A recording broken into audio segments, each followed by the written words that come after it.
around there we are like, okay, I'm going to say something because like there's no good reason to do that. But like you might see other stuff where you're like, well, that's not really an optimal play that they're doing, but I'm not going to say anything because I want to win. If right? you see that happen at the Pro Tour, how willing are you to say, like, you shouldn't do that because they have this? Hello, everyone, and welcome to a brand new series, an IRL series. We are in person doing a episode of what we're going to be calling provisionally player profiles. We're going to interview some of the most prominent, talented players of Flesh and Blood in the UK, in the world, depending on how many of them we can get to Sean's flat. And we're starting with Shahmir, a local around this area, local player. But also a very successful player. Very distinguished local player, don't you know? Distinguished local. We got there. It's like it's not even 2 minutes in. We've said the meme. We've said the meme already. But I thought, Shahmir, you've been on Push the Point before. We've interviewed you over Discord, and we thought, why not get you in for the pilot episode of this series? Maybe just introduce yourself to begin with. Yeah, absolutely. Well, first of all, thanks for having me on for this. It's a pleasure to be back. Obviously, great to work with you all. So I'm Shahmir. By day, I'm a freelance musician and technically a fab coach at this point, part-time fab coach. Yeah, good. And by night, you'll find me playing an armory somewhere in London and having a lot of fun with this game. Yeah, you've had a lot of success. I think I described you to Sean as like one of the top 5, maybe even top 3 players of Flesh and Blood in the UK for sure. Like high praise. Thank you. It depends how you want to rank. Yeah, it's always nebulous, right? Especially while the game's so young. In terms of placings, Shahmir finished in the top 4 of Pro Tour 2. And you were just shy of the top 8 of Pro Tour 3. Yeah, I had my win in then against Jake Warburton, who got in at 8th, and I ended up 14th in the end. But yeah, 2 results I'm very pleased with. And it's cashing tournaments as well. Like the consistency of being either in the top 8 or being just shy of the top 8 at one of the most Pro Tour is the pinnacle of the professional Flesh and Blood scene. There's Worlds as well, but these are the top players that are playing. We interviewed you before about Pro Tour 2, and if anybody wants to find out more about that experience with Pro Tour 2, we'll put a link to the previous interview we did with Shahmir in the video description. But tell us about Pro Tour 3, because we were just chatting before this interview started, and we were saying how we didn't, none of us from Push the Point were there. We felt that maybe there weren't as many European or maybe just not as many UK players there as there was at, obviously, Pro Tour 2, which is in Europe, but also Pro Tour 1, which was the first one. So tell us a bit about your experience with Pro Tour 3, sort of run through kind of the build up to the tournament and like what it was like and what you got out of it. Yeah, the ProQuest season was, I definitely agree with you that I think there was a bit less pressure on the ProQuest season compared to what I'd experienced for ProQuest 1 and ProQuest 2. I think probably some of that comes with awareness of like, it's going to be in the States, but it's not as, sensational as the first Pro Tour ever. So you feel like there's a bit less pressure to turn up. It's in a place like Baltimore, which, lovely as it was for me to be there, it's not exactly a pristine holiday destination or anything like that. And I think there was just a lot of recognition that for some people, like, I just can't make it. So I'm not going to be really sweaty about the event and try and spike it, get the place at the top when I know that I can't even make it to the tournament.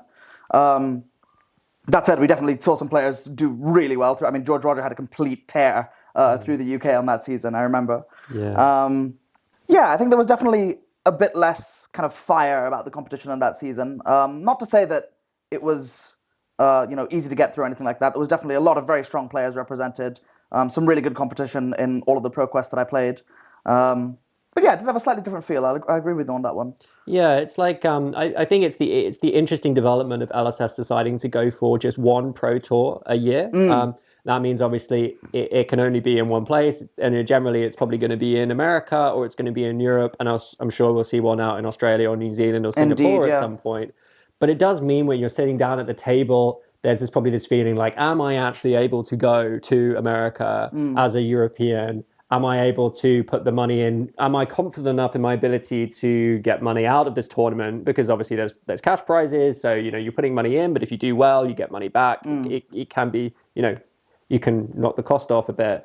But yeah, it must be difficult to go in, maybe not knowing whether you'll qualify. But yeah, you did qualify, and so what ProQuest did you qualify at? I qualified at Bad Moon Cafe's ProQuest, which was, I think, in the last week of the season, if I remember correctly. Wow. And I got to the finals of that one, playing through several teammates and friends on the way up. Played against George Roger in the finals, which was caught on stream, which will be on Push the Point VOD somewhere, if you want to watch that. And didn't make it in the end, so George didn't win the gold foil at that event, but he'd already secured his invite, Yeah. so the invite got passed down to me, luckily, and I'm really glad it did, because I had a great time at Pro Tour 3. Talk to us a bit about the process going into Pro Tour 3, like how you decided on the deck you wanted to play. Yeah, the prep for Pro Tour 3 was really, really interesting, because in the lead up, we obviously had, outside of spoiler season, the set hadn't even been released yet for about, I think it only released about 2 weeks prior to the Pro Tour itself. So we had a lot of actual testing while cards were being released and constant reevaluation of where we think the meta is going to be. And it wasn't just a case of, okay, we're looking at old classes and reevaluating this where they sit. We had Assassin, which was a very nascent class, suddenly get a really fleshed out card pool in the set. Which was really exciting to explore as we were going through. And I think one of the things which we encountered, which was really exciting, was going, I don't know if Uzuri really had... When I first looked at Uzuri, I was like, I don't know. There's nothing on her ability that pushes her over rate. And then we played some games, and I was like, oh, okay, well, she beats Briar pretty handily. Well, does she beat Oldhim? And she wasn't beating Oldhim in our testing, but she was getting surprisingly close. Yeah. And you're going, okay, that means there must be something to this, which was really, really exciting. In the end, by the time the set was out and we'd seen some of the kind of first tournaments of that season start to take place, things like the Chicago Brawl, and it was one of the first battle hardened. I think it was Indianapolis, or it was calling Indianapolis. So once we saw those shake out, we kind of got an impression that, okay, Rangers have done really well out of the set. They seem to be like the big winners. Assassin is viable, but it is still very nascent and unexplored. I did have an Uzuri build, which I very strongly considered taking, but in the end, I settled on Lexi, feeling like it was the best deck for me. And it was probably one of the best decks in the room, all things told. I think we saw that represented in the top 8, and, well, not quite in the tournament result, with Michael Fang taking it down Oldhim, but certainly in the top 8. Yeah, I think that Lexi really came out strong, and it was the tools. I think what you're saying about the testing process is it's like when sets are coming out while you're still testing, you kind of have to have an open mind. Like, absolutely. I think being like, you know, we can't really see it with Uzuri, but we're going to try it out, and then things start to, you know, unlock as you start to play these games. Like I remember when Uzuri, people were talking about Uzuri, and people were saying like, you know, this deck is just going to get out aggroed, like really focusing on the hero ability and just being like, well, it's just, you know, it just 6 damage a turn, right? Like, but not thinking about all the other applications and, you know, being able to fatigue, using some of the powerful contract cards, and the way that deck developed out of the Pro Tour. Because I think we saw some Uzuri players on stream, and people started to be like, okay, this deck does have potential. Yeah. But it seems like you did manage to land on, although it wasn't the deck that won the tournament, and there were counters to Lexi out there, it seemed to be one of the highest performing decks. It was one I was very confident in, and I have to thank my team for that. London High Rollers, y'all the best. Yeah, we put a lot of prep into that. Felt really good about it. My teammate Zhang, who traveled with me, was on Oldhim, which was probably, if it wasn't Lexi, Oldhim was like the other contender for best deck in the room. So yeah, I think we took 2 of the top decks going into the tournament and felt really well prepared. For draft, we felt really, really well prepared for this set, and I was so excited from how Outsiders draft had felt in the build up to the Pro Tour. And I think that really reflected in my draft games as well. I was really happy with my draft record and had so much fun through that portion of the event. Yeah, you did really well at draft, right? Yeah, I was X1 by the end. So I lost my last game of draft to Noah Bagelman. It was a Uzuri versus Riptide. That Riptide deck was absolutely absurd. Played my heart out in that game. We both got down to our last couple of cards, but he just about got the edge on me. Yeah. How did you prep for draft? So is it like, some people might be wondering, like, how do I actually we've got nationals coming up where Monarch Draft is going to be a big part of that tournament. I think day one, both drafts are day one. So it's going to be incredibly impactful if you make day two, which gives you the highest chance of getting top 8 or getting money out of it. So like, is it simply a matter of just draft, just draft as much as you can whenever you can? Or do you look at the cards in detail? Do you rank cards? Like, what are you actually doing to prepare yourself for a format where draft is going to play a really important role? It's definitely led from a practical point of view of my final opinions should be based on my actual experiences of drafting. Yeah. But certainly when it comes to a new set, like with Outsiders, one of the first things that we did before we actually got the set in our hands was, once it was fully spoiled, we just kind of went through all the different heroes and went, okay, well, what do we think are the good cards in this hero? Just to start with. Like, what are the things there, if I see them in a pack and I know I'm drafting this hero, I really want to be taking that card. Yeah. And we kind of took that opinion and then slightly downgraded them. So what are the cards where I'm not super thrilled to have it, but it's a good card for my deck, or this is a pretty core part of the strategy. And then further down, what are the cards where it's a bit filler, but I suppose I could have it in the deck. We kind of established a bit of a kind of card evaluation spreadsheet for all of the heroes with that. And then when we actually started our drafts, we did so with our first impressions in mind, that kind of spreadsheet, without having drafted yet. And then we reevaluated as we went through, and we went, oh, okay, this was actually way better than I expected. And this card didn't work quite as well. And we started to identify some patterns about what the composition of a good deck for a certain hero would look like. So Uzuri wants a mix of both stealth cards and good things to swap in. That's somewhat obvious. But what wasn't as obvious, maybe, is that she also needs, or really wants, preferably, some amount of like go again in her deck. Things like looking for a scrap and hurl and Ravenous Rabble, so that when she does have the tempo, she can actually leverage it a little bit more than just going like Spider's Bite into stealth swap. So it's about finding game patterns as well. And I'm sure people can apply that to Monarch too, where you're thinking, what are the power cards in this set? But also, what am I actually trying to do with my hero? Like, what is Prism actually trying to achieve with when you can only reliably have Iris most of the time? And like, what is Bolton's win con? I think that's something I find. I think with Uprising, and I think with not Uprising, with Outsiders and with other draft sets, it's actually thinking like, how do I win this game? Like, because you can go back and forth, you can block and hit, and you can block and hit, but like, how do I actually win the game? And I think that's really an interesting one to think about. In fact, Uprising is probably the worst one for that, because Fire can just win the game by just going wild. But like, other heroes actually need to think like, what is the way I go over the top? And I think getting the practice in and thinking about that is really important. Let's go back to the Pro Tour. So I think what would be really interesting to talk about is your experience at the top tables. Like, that's something that not many people are going to have experience of. You have to be very good to be playing at those top tables. What is it actually like when you know the players you're sitting down next to are the best in the world? Because they have to be where they are. To be where they are, yeah. Like, what is going through your head? Like, how do you stay in the game? How do you stay focused on what you want to do when you're playing at the very highest level of Flesh and Blood?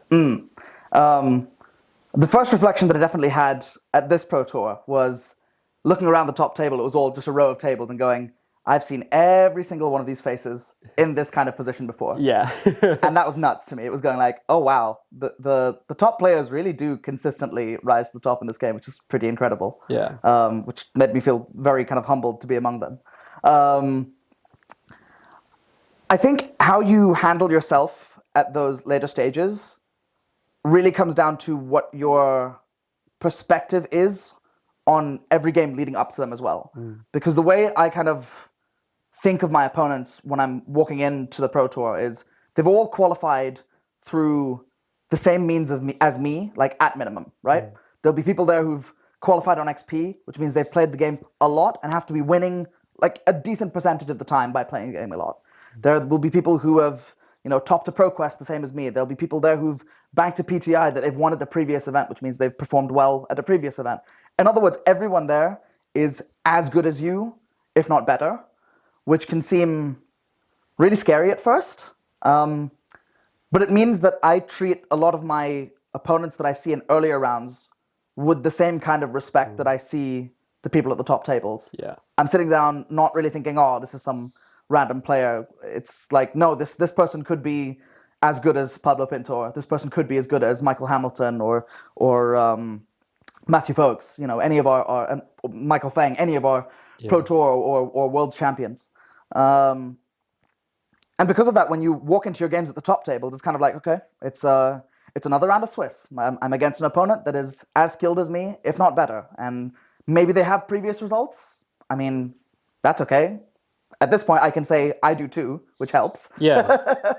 Do you think it does help though? Like you've sort of proved yourself a bit already, so I guess you have that confidence of going in and being like, I've got to the top levels of this tournament in the past. That must give you a sense of confidence going into it again. For sure. I won't doubt that. I think no matter what your results are in the game so far, it's important to feel confident in your skills walking into a game, because when you start kind of second guessing yourself too much and letting those nerves really set in and kind of undermine your plays and your confidence in your plays, that's when I think you'll make more mistakes than you expect rather than less.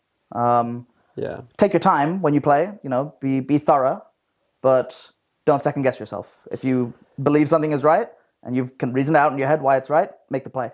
Yeah, totally. And do you find that it's like, is there more tension taking place in those games? Definitely, yeah. Because, you reach that point where you're like, this is going to make the difference between whether I'm in the top 8 or I'm not, or whether I'm able to get a significant amount of money and get my money back for this tournament or not. And like, do you find that, I don't want to say that like it's more sweaty or it's more like, do you find that the fact that you know the game well, like, we haven't mentioned this, but Shahmir is also a judge, and you judge.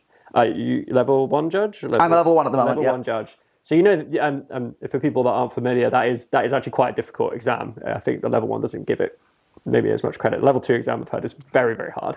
I've passed them both twice, and I still have to actually get my level 2 certified. So, so the game incredibly well. Do you find that lets you play the game with more confidence, perhaps? And you're there. You know the rules. You know what your opponent is allowed to do, what you're allowed to do, what is an acceptable thing. And do you find that allows you to focus on the game more, perhaps?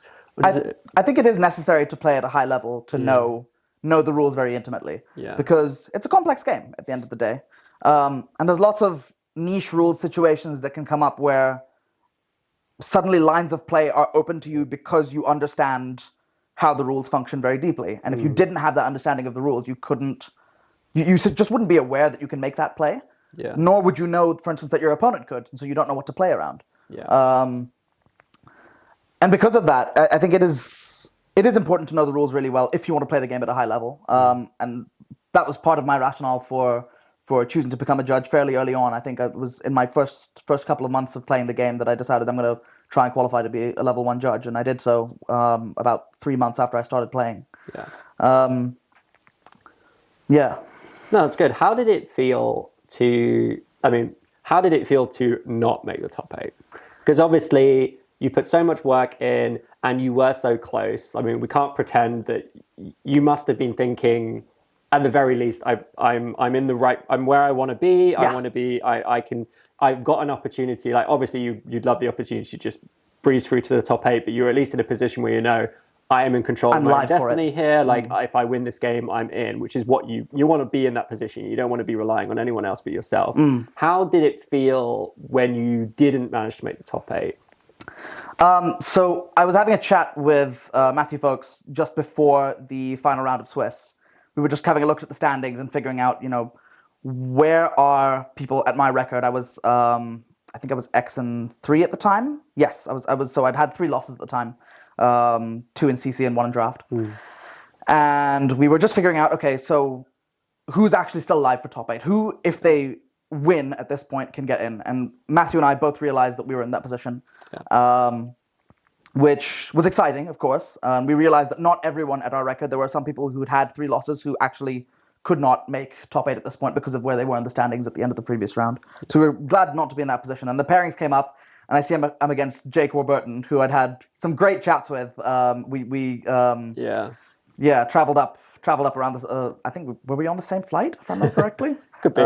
We could have been. But we'd had a great chat together. And it was the first time I'd met him in person, but I knew he was playing Azalea. And I was going, oh no, this is the one matchup I didn't want to see at these top tables. This was Yeah. the only one. If it was Alexi Mirror, okay, it's 50-50, but I can handle it. If it's Oldhim, I'm feeling good. I've had a lot of practice into that. If it's anything that's Rogue out there, I think I just have the stronger deck than them, so I can do that. And it was Azalea, and I was going, oh no.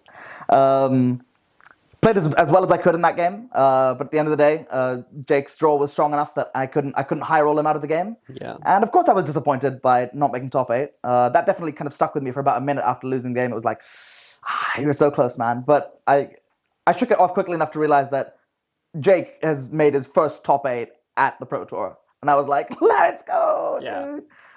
So I was having a chat with him after and say, if you need a testing partner this evening to prep for the top 8, let me know. And it was very thrilling to kind of realize, okay, I didn't make the top, and I was sad about that. But once you shake that off, you can be proud of what you have accomplished and what the people around you have accomplished as well. Do you think that resilience is important for any player? Because Essential. I can imagine that it's hard. For some people, it must be hard to bounce back from that. And as we've already mentioned, you did make the top 8 at Pro Tour 2. You've always got that in your pocket. But there must be a lot of people who got so close and then didn't manage to convert it. And they may be thinking to myself, maybe that was my one shot, right? But it sounds like, if you've got the resilience to dwell on it for a minute, right? Like don't pretend that you're not disappointed. Yeah, of course. If you are, you are. Obviously, you can then let it pass and then think, well, what's the next step? What am I going to do next? And it sounds like you had a really good positive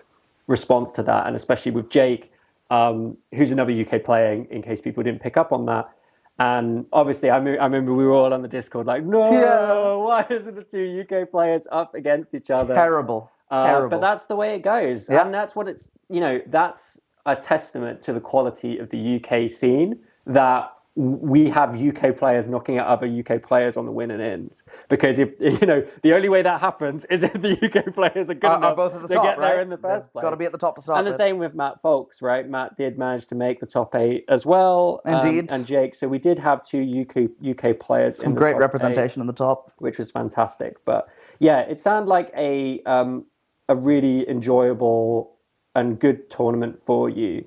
And like I assume the next step for you now is you're just going to be gunning for Worlds, maybe for Pro Tour 4. Like, what's your next priority in terms of really high-profile professional events? We've got the Calling Birmingham, which we will talk about in a minute. But is it you just want to continue on this road and see where the game takes you?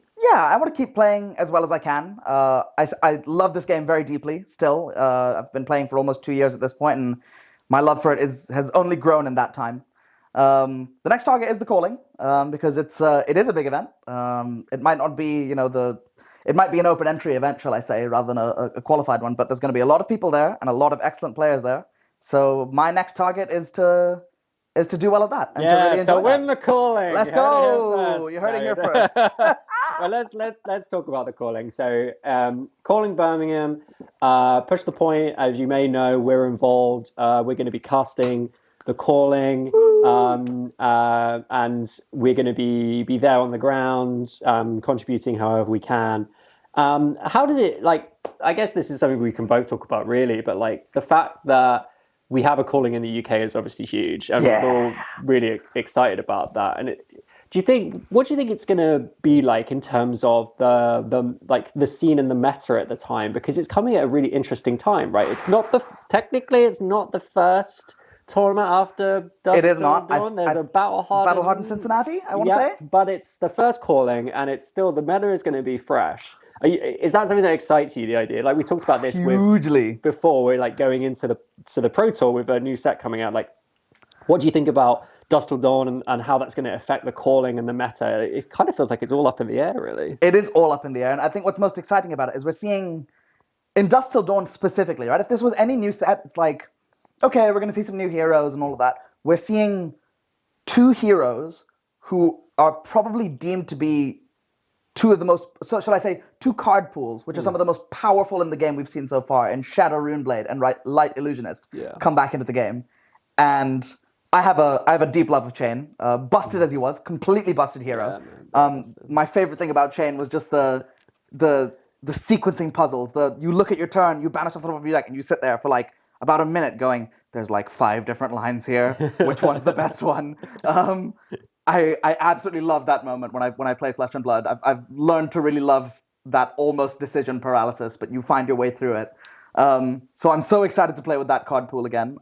You bet I'm going to be seeing how Vincent plays. I'm going to be exploring how Prism plays as well. And who knows? I've been picking up some Bolton and Leviathan stuff along the way, so we're prepped for the set. I'll put it that way. I think it's just such an interesting and exciting set in terms of, for exactly the reason you just said, which is the Shadow Runeblade and the Shadow Pool and the Light Illusionist and the Light Pool are just they're so incredibly interesting and cool cards that are coming out of that. All the stuff with like, Shadow Runeblade being able to play non-attacks at instant speed and now having access back to cards like Seeds of Agony, which is obviously a great target for that, 0 cost non-attacks from the banished zone, really easy cards to play out, gain action points if you can do stuff with creepers or other cards. Who knows what other cards we'll get. It just unlocks, like you said, interesting turns and really pushes the kind of action point economy as opposed to the sort of traditional go again economy that we've got used to. Like, the traditional people just, it's all, for a lot of people, it's almost like the card doesn't even, we just don't even think about go again. We don't think about action points. It's just there, right? But what I loved about Shadow Runeblade and Chain was it really got you to start thinking about what action points actually are. And like, I think if you play Kano as well, you probably understand that very well. But it really, it's almost like learning about that with a really exciting hero. And I think that is going to be super exciting. What do you think about Vincent in terms of, we now know the Vincent hero ability, being able to create rune chants, create unblockable damage. They seem to love unblockable damage at the, or like unpreventable, I should say, unpreventable damage at the moment. Are you excited to see how that could develop into a new deck? Really, I'm really excited, and the critical reason why is because her ability shares so little with what Chain did that I think they've found a way to take the best of the old Shadow Runeblade card pool, the stuff that can really carry across, and then leave behind the things that are only going to work with Chain. Like, hello, Sean here. Sadly, it's at this moment that my camera died, so we're going to revert to the backup audio. In about 15 minutes, I realised what's happened, and the audio goes back to the expected quality. You can also enjoy this backup footage of Shahmir playing on one of my streams. Take it away, Trip and Shahmir. You're not going to see Seeds of Agony in my Vincent deck. You're not. I don't know. I quite like Seeds of Agony. See if you like Seeds of Agony when it's in your hand and when it's only one card one in your hand. I just think the more I was looking at Vincent and I was reading the card, read the card, explains the cards, right? When I was like, okay, I'm going to build some like crazy setup thing with time snap potions and getting my drive. And then I was like, what? But then it's like, the banish is you have to banish. You do. So you can't like just keep a potion and be like, I've potion passed. You have to banish that potion. It's like when you start thinking about that you think like, okay, this is a really interestingly designed here. And like obviously we've not seen all the cards yet. By the time this comes out, maybe a few more have trickled out. We have seen, however, the new charge cards, the cards you want to charge. Yeah, the bannerets. I think Bolton is a spicy one. Like Sabers Bolton, there's a lot of memes around Sabers Bolton. Hamish, push point Hamish, he hates Sabers Bolton. I don't know why he hates it so bad, because he loves Raiden so much, but Raiden's a beautiful thing, in fairness. We recently casted a Bolton game on Push the Point, you can check that out, but I think that Sabers Bolton is just, it could be good. It could be really good. There's so many decks that could just, if you gave them just a little bit more, they suddenly become so strong. I think Sabers Bolton has already proven itself actually to be a very strong archetype for the deck. Yeah. It's one of the few dedicated combo decks in the game that has survived past being, oh, this is a cute little interaction we can do, to going, oh wow, this is actually repeatable and consistent. Yeah. I think the only other two decks that have really reached that point of consistency are Kano, with like the Wildfire combo, and Viserai, while he had Bloodsheet Skeletor. Yeah. One of those was strong enough to get banned out of the format. Kano kind of waxes and wanes, it really depends on what the metagame is looking like. But he's always a force to kind of keep an eye on. And I think Bolton is very much in the same spot. What is really exciting me about the bannerets is that this kind of mid-range style for Bolton, shall I say, where he looks like he's playing a normal game of Flesh and Blood with regular attacking and defending rather than setting up towards this big combo trend. It's always felt a bit lackluster. Yeah. Partly because the charge mechanic needs you to transform a card in your hand into a resource that feels a lot less valuable than a whole card, the ability to give go again. But with these bannerets now giving something in addition to that, it might just be a little bit more of what he needs to push him over the edge. Yeah, totally. I think it's you've knocked that nail on the head there with the idea of essentially you are paying a card in hand to give something go again in the future, and that isn't quite a fair exchange. But when you get something in addition to that go again, you know, a quicken token Gets or a bit closer. A buff of some kind, now you're thinking, okay, now the fact that essentially as bottom I almost have to pay twice for some of my cards. I've got to pitch and I've got to charge to get a good effect. I think we're starting to see something interesting. We won't touch on Levia because we haven't actually seen any spicy Levia cards. Who knows? By the time these come out, maybe there'll be a spicy Levia card out there. I believe in the buyer. But I think the calling Birmingham is just going to be such a great... The UK has had a lot of luck, I should say, in terms of having tournaments at really exciting times in Fab's history. Yes. The first UK Nationals was immediately after Tails came out. We've had opportunities where the new cards have come out and we've been able to just build decks and go to tournaments and play with them. We're seeing that again with the Calling Birmingham, and I think if you haven't picked up your ticket, I 100% recommend coming over. Turn up. You should come over. It's really easy to get to Birmingham if you're outside of the UK, and it's basically in the NEC, which is almost just like everything you need is there. So a very, very good transport connection. So come along.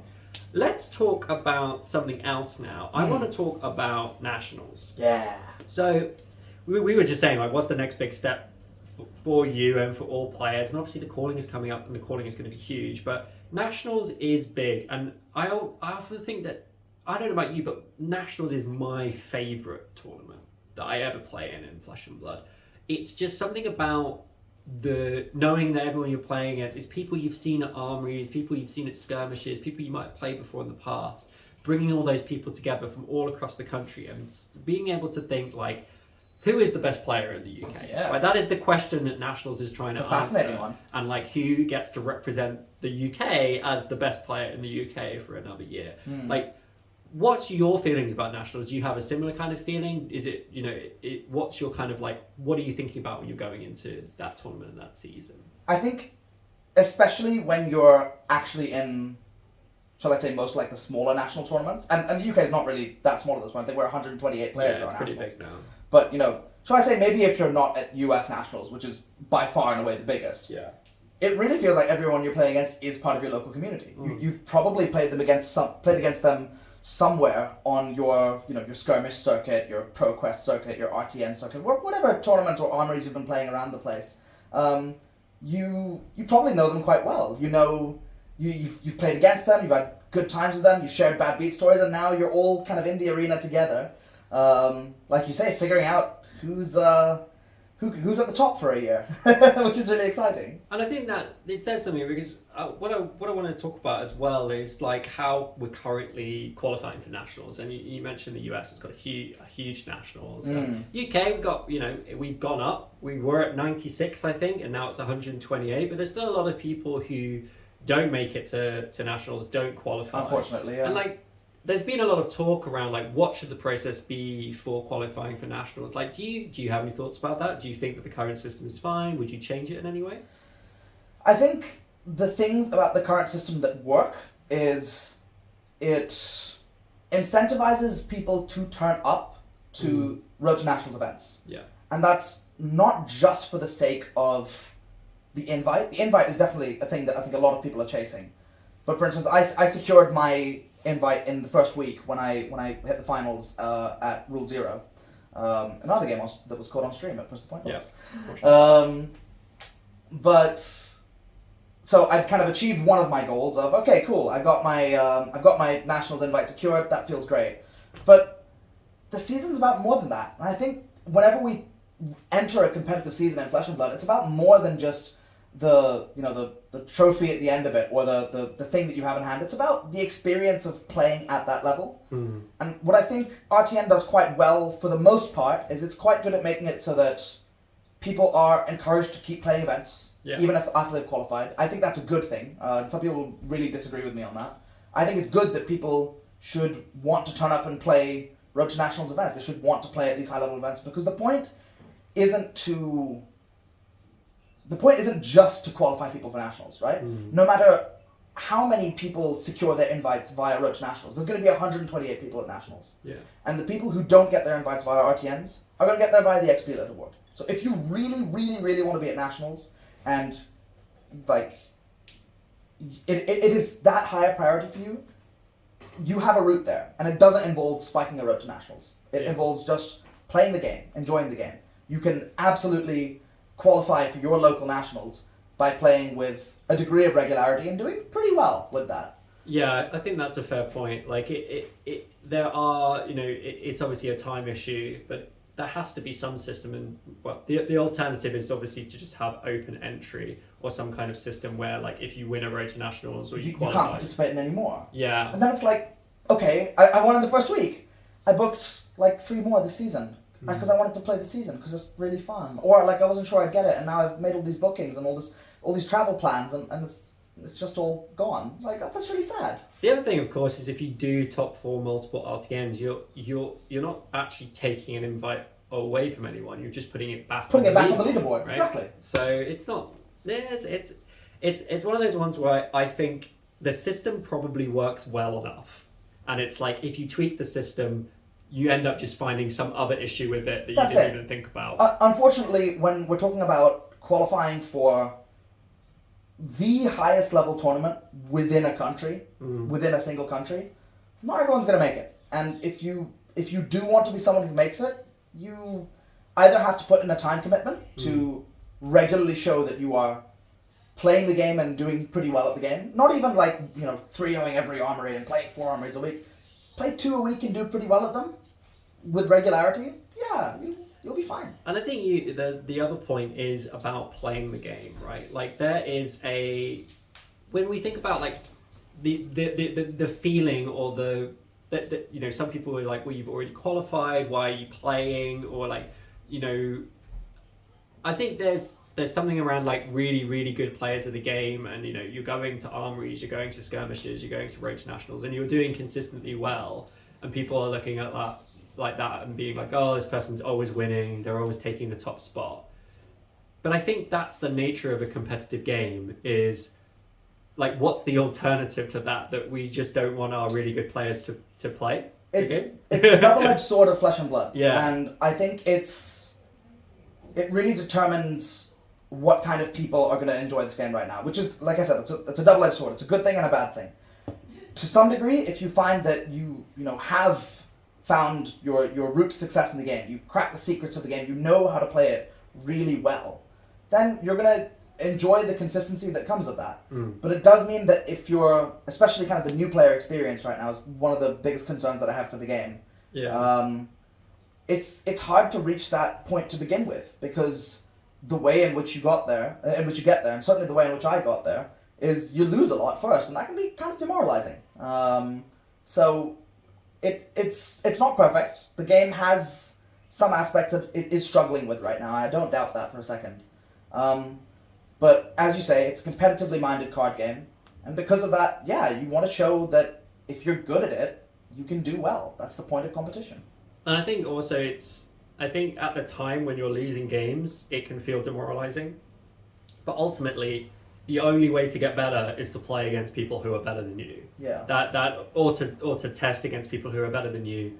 You've got to have those games where you're like, why am I losing? Right? You need to ask yourself those questions. And as you play against really, really good players, you will improve. And it might not feel like it, but it does happen. And critically, don't just ask yourself those questions. I think if there are any new players watching this, my advice to you is play against people, and if you're able to, talk about the game afterwards. Talk about, I wasn't sure about, this line of play, or, if you're open to feedback, you can ask, do you think there's any way that I could have improved my play there, or I could have played better?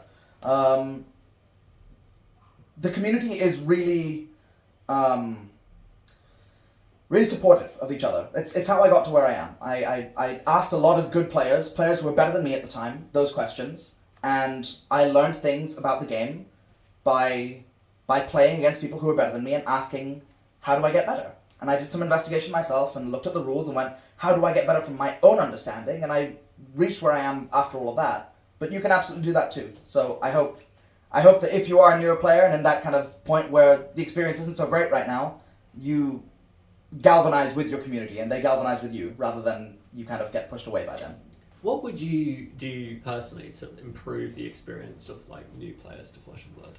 For me, and I'm going to be harping on about this for the next year because we know it's not coming out this year. I think PvE is the key because when you reframe the game engine as being something that is about cooperation instead of competition, it gets a lot easier to make a space that's conducive to learning. Yeah.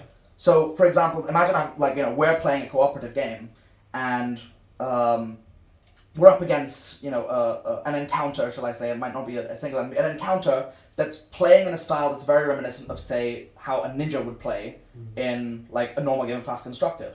Well, now we will help each other learn how to kind of conquer that encounter. Yeah. And that's a really big deal because then we can walk away from it with new knowledge such that when we walk into a ninja matchup, we go, hang on a minute, I've played against something a lot like this before. I think I learned how to beat that kind of strategy. And that's really cool. That's a really good point. Because there's in a competitive game, there's always going to be an element of, you want to give your opponent advice and you want to say, like, you could have done this better, but you also have in the back of your mind, like, I want to win. I don't want to give away information to my opponent in the game and be like, a classic example is like early on in the Outsiders, sealed and draft, people would block with equipment against your daggers, and you like I would always just be like, it's got piercing. Don't do that. Don't do that. Like, on that level, you're like, okay, I'm going to say something because like there's no good reason to do that. But like you might see other stuff where you're like, well, that's not really an optimal play that they're doing, but I'm not going to say anything because I want to win. If you see that happen at the Pro Tour, how willing are you to say, like, oh, you shouldn't do that because they have piercing, you know? There is a line somewhere, like at an armory level, I see my goal at an armory is to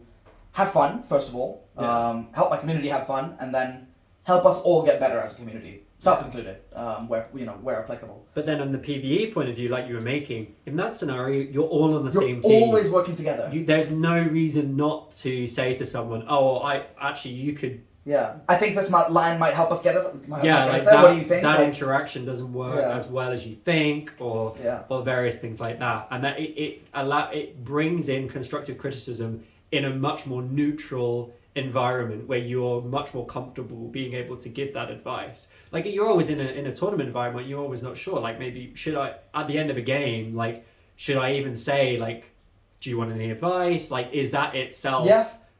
Being presumptuous, some people might not want to hear that. Yeah, they might not want advice. They might just be like, "Oh, I'm just playing and I'm just enjoying myself." But in a PvE environment, I can see how that would be really useful. So I'm really hopeful for a PvE whenever it comes out. I think the United We Stand. No, is it? It is United We Stand. Something like that. Yeah, it is United because it has unity on the thing. Is a really great sign that we are seeing the building blocks of PvE come together, and I'm really excited for when it hits the game. Do you have any hot takes about how expensive the cards are in Flesh and Blood? I feel like this is one of the most common questions we get from new players, and I think as older players, we could be a bit guilty of being like, oh, it's not that bad. It could be worse, or like other card games are just expensive. But realistically, the main thing that new players tend to talk about is why the hell does Tunic cost 270 quid? It's ridiculous. Why does it? Really, why does it? There's no doubt that there are powerful and thus and very widely played and thus expensive staples. I'm not gonna say, oh, the price of the game's not so bad. When you look at a card like Tunic and you go like, why is this one card worth that much? Yeah. I will say the analog you can take to other card games. So I played Magic before I played Flesh and Blood. If you look at like the lands that you would play in your modern deck, for example, those are cards that you can take across a pretty wide range of decks and would probably, in some cases, would cost you close to that. Like a playset of Cavern of Souls at this point does cost you about like 200 quid these days. That's not to excuse it. That's still really expensive. I think one of the really, really good things about the game is that, for the most part, the actual cards that the majority of your 80 card deck list is actually really cheap. Yeah. So as you're entering the game, finding budget alternatives for the kind of powerful staples, and especially the kind of staple equipment, things like your Crown of Providence and your Spring Tunic. Finding budget alternatives for those and playing with the same 60 or a very similar 60 cards that you would otherwise have presented in a non-budget deck means at the very least you can get used to the play patterns of playing the game like at the highest level with the same competition of cards.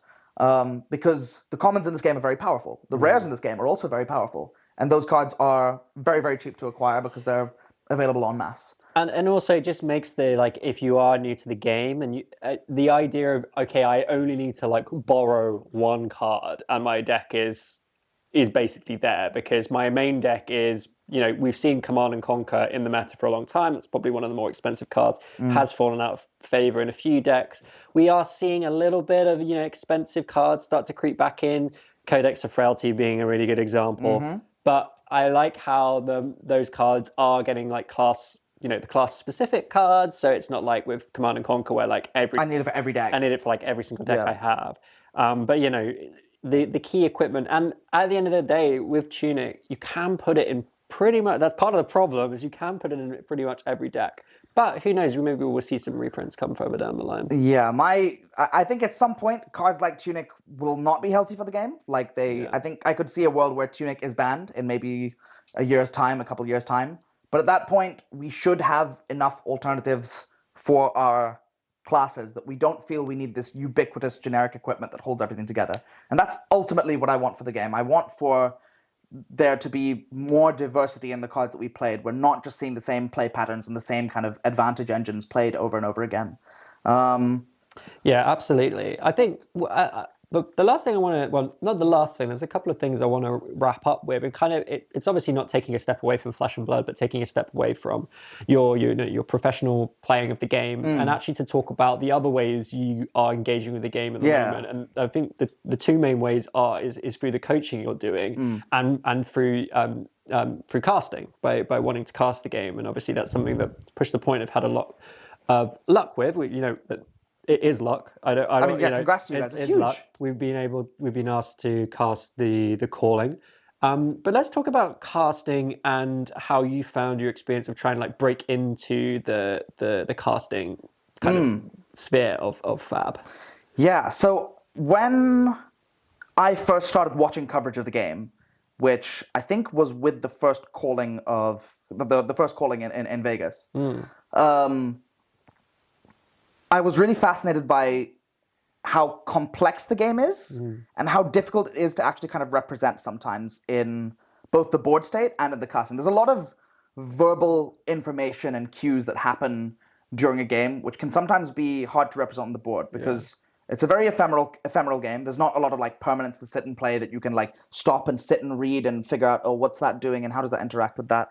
Sometimes you'll see an attack action played.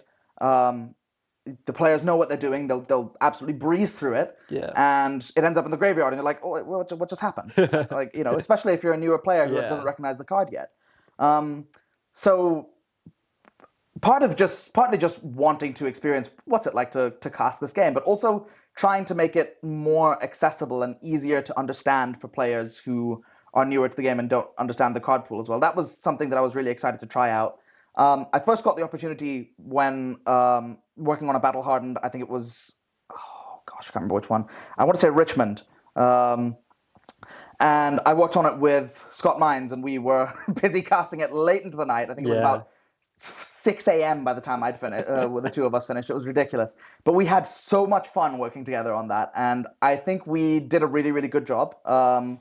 The kind of producer who was putting together that stream at the time was really happy with our work, and Scott and I had a fantastic dynamic together. So we decided, hey, let's see if we can do this some more, and we're currently in the process of trying to just pitch ourselves as a casting duo to some extent, showing off, you know, how we can represent this game, how we can make our streams appear professional, appear very kind of clear cut and well guided for our viewers, while still keeping it light and interesting at the end of the day. Yeah, I think that's the thing, is to put yourself out there, because there are a lot of these days. There are a lot of streamed Fab tournaments going on, like either and being able to commentate or cast from home means it's a lot more accessible to be able to sort of just, you don't have to be at the tournament itself. You cast from where you're at home. I mean, I've casted French nationals and Polish nationals. Both of those were from my living room. Yeah. And I think putting yourself out there is really good. And I think it can be really tricky to break through, but it's one of those things that once you've done it a few times, the opportunities do start to unlock. And I think, you're clearly very good at it. And I think that will end up being important in the long run. Let's talk about coaching, because I think that's another aspect that you've been doing actually for a while now, is providing coaching services. So I've never received Fab coaching, and I just want to know what is the process like? Like what is it like to receive coaching in Fab? Is it different for every person, or is there something you do that's sort of, specific? So I have a kind of like base method that I can go through, and it kind of mirrors how I built my understanding of the game, which obviously is not necessarily going to work for everybody, but I think it's a step-by-step enough process that it will work for the majority of people. But usually how I will kind of approach things with a client is I will try to get a diagnostic of where they're at as a player and assess, okay, how strong are their fundamentals of the game? Because this game has some very core fundamentals of play that you can transfer across playing many different decks. If those fundamentals are very strongly in place, then where do we need to, what is it I can do that will most improve your play? That's kind of what I take as a diagnostic approach. If I feel that some of these fundamentals aren't really in place, then we can go back to the base method and talk about how we establish those fundamentals and then how we apply them. I'm really glad to have done that. I've been coaching now for, I think it's about 9 months now. Yeah. And it's very close to what I do in my day job. I do a lot of flute teaching, so I was going to say, because you teach music. So Yeah. do you find that there's parallels between Absolutely. teaching music and teaching Fab? Absolutely. So because I do a lot of private tuition. So because of that, I'm very used to this kind of diagnostic approach of going, okay, if you're at an intermediate to advanced level, you don't necessarily need me to hold your hand through a set method and walk you through it. We can actually make this a joint kind of exploratory process of helping you grow as a musician. Yeah. And you can very much apply the same to Flesh and Blood. When those fundamentals are in place and you understand kind of how and why those fundamentals work the way they do, you can go, okay, so what's next for you as a player? We need to find out what's a play style that works with your instincts. How can you apply those instincts that you have to that playstyle in the best way possible? Is that a suitable deck for the current metagame? If not, do we need to consider how we take something that is more suitable and make that work for you? It's a very kind of flexible and dynamic approach when you reach that level, which is really exciting to me. No, I think it's really interesting, and I think the idea of, I think for a lot of people, we expect coaching in video games or in TCGs to come from the best players of the game, but as we probably all know, just because you're very good at something doesn't necessarily mean you're very good at teaching it. So the fact that you actually have teaching experience, and even that, one-to-one teaching experience, which is very different to teaching a group of people, it probably does really help you actually with providing that. Do you find that is it something that you find you get a lot out of as well? Do you learn from the people you teach as well as Absolutely from what you teach them? I think I love learning new perspectives on this game because it's still very, very young. And because of that, there's so many different minds finding new things in every corners of the game. It's a very deep game system at the end of the day. And because of that, my perspective can't see everything that there is to see about it just yet. Every now and then, I'll talk to someone who has a very different perspective on the game, and I'll think about what it's like to play the game from their perspective and go, I'd never thought about that before. I'd never considered that way of looking at the game. And it just gives me a new way to think about things, a new way to analyze the game, to kind of analyze the card pool, decks, and strategies, which is really exciting. So that's part of why it's a cooperative process for me. Part of it is learning about how a client thinks and using that to influence not only the way that I communicate with them, but the way in which I think about the game myself. Totally. And what are sort of the next steps for you in terms of like Flesh and Blood? Like, we've got Skirmish season 7 coming up. Yes. I think it's going to be mostly Blitz. There might be sealed deck. We've we got don't some know. yeah, we've got some exciting formats in there. I think the Blitz pre-constructed idea is a really cool idea. I hope it turns out as well as I'm hoping that it does. Yeah, I'm not so sure, but I think I'm really excited about a new Blitz meta with the new heroes that are coming out, and I think it's going to be an interesting time. I think obviously the main thing coming up is obviously the calling, Yes. which we've already spoken about it, but I just want to stress again, like if you are considering getting into the game, or you've been to a few armories, maybe done one skirmish, don't think that the calling has to be the big calling tournament. There are so many side events you can do. There's so many ways to engage with the game in some really fun formats. I was going to ask you, like, because we both play the main tournaments of these things, do you often just sort of feel like, you know what, it'd be kind of nice to just go to a calling and just do a bunch of side events? You know, my favorite thing about all of these like big tournaments, regardless of like the level of competition, it could be a calling, it could be a battle hardened, it could be the world championships. My favorite thing about them is the atmosphere. Yeah. I love just being in a hall with so many people that I know are also passionate about this game, and experiencing all the facets of the game that come with that. So like on the Sunday of ProTour Baltimore, after we'd finished the ProTour, if we'd finished the Swiss of the ProTour, I decided I didn't want to play the Battle Hardened, and I just went around. I had a chat with James White. I talked to some of the artists, got some stuff signed, and had a chat with friends some of whom I'd never met in person and only spoken to online. And all of a sudden, I got to put a face to the name. It's so much fun to be in the venue more than anything else. So if you are considering it, regardless of your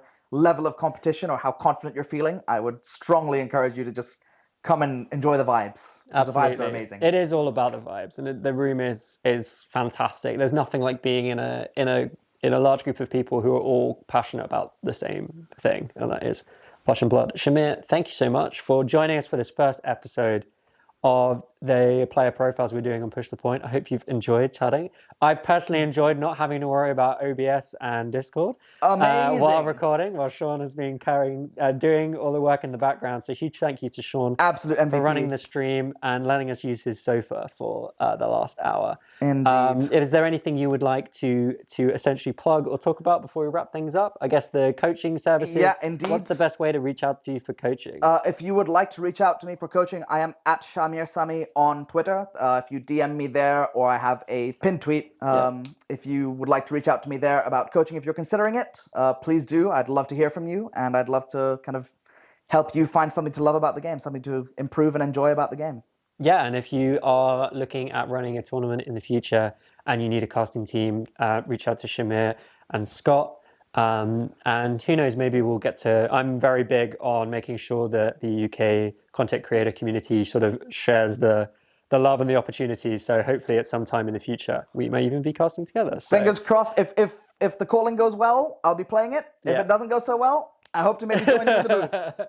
Thank you very much, everyone, for watching, and we will see you next time.